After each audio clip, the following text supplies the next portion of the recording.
High court نے ایک خاتون کی جانب سے دائر حبس بیجا کی درخواست مسترد کر دی ہے، جس میں انہوں نے اپنے علیحدہ رہنے والے شوہر سے اپنے نابالغ بچوں کی تحویل مانگی تھی۔ عدالت نے اپنے فیصلے میں کہا ہے کہ ہندو قانون کے تحت باپ نابالغ بچے کا قدرتی سرپرست ہوتا ہے، اور اگر وہ بچے کو اپنے ساتھ لے بھی جائے تو اسے غیر قانونی حراست نہیں کہا جا سکتا جب تک کہ کسی عدالتی حکم کی خلاف ورزی نہ ہو۔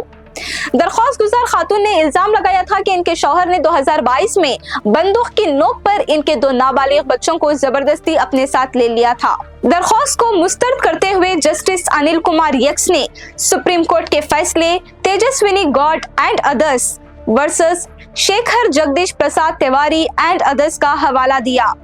اور کہا کہ بچوں کی تحویل کے معاملات میں حبس بیجا کی درخواست صرف اس وقت قابل قبول ہے جب حراست غیر قانونی ہو۔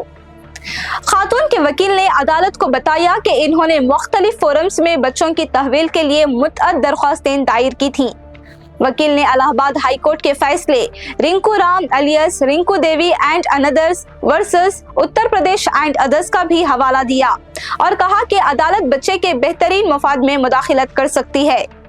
وکیل نے مزید کہا کہ رنکو رام کیس میں بچے کو چائلڈ ویلفیئر کمیٹی کے حکم کی خلاف ورزی کرتے ہوئے زبردستی لیا گیا تھا، جس میں بچوں کی تحویل ماں کے حوالے کرنے کی ہدایت دی گئی تھی۔